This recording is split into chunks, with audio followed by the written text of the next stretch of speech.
Break के बाद आपका स्वागत है। नागपुर के जिलाधिकारी कार्यालय में मत्स्य पालन एवं बंदरगाह विकास मंत्री नितेश राणे ने नागपुर और विदर्भ में मीठे पानी में मछली उत्पादन में वृद्धि लाने के उद्देश्य को पूरा करने के लिए बैठक संबंधित अधिकारियों के साथ बैठक की। इस दौरान मंत्री नितेश राणे ने बताया कि नागपुर जिले और विदर्भ में क्षमता से काफी कम उत्पादन हो रहा है, जिसके सुधार के लिए एक क्वार्टरली प्लान तैयार किया जाएगा। आज नागपूर जिल्ह्याच्या दृष्टिकोनातून आपल्याला उत्पादन वाढवणं आणि इकडल्या मच्छीमारांना मदत करणं या दृष्टिकोनातून आज आमची सगळ्या संबंधित अधिकाऱ्यांबरोबर बैठक झाली आहे। काही आव्हानं आमच्यासमोर आहेत ज्याच्यामुळे आम्ही आमचे प्रोडक्शन आतापर्यंत वाढवू शकलो नाही। विदर्भाच्या आणि एकंदरीत नागपूरच्या क्षमतेपेक्षा फार कमी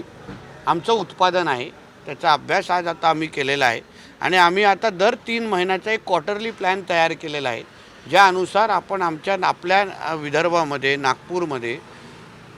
मच्छीमारांना आणि गोड्या पाण्यातल्या मच्छीमारी करणाऱ्या जे काही आमचे मच्छीमार आहेत त्यांना आम्ही मदत कशी करू शकतो, उत्पादन कसं वाढवू शकतो, याच्यामध्ये मत्स्य विद्यालयाची मदत कशी घेऊ शकतो आणि येणाऱ्या कालावधीमध्ये जसं आमच्या कोकणातल्या मच्छीमारांचं उत्पादन फार मोठं आहे तसंच इकडल्या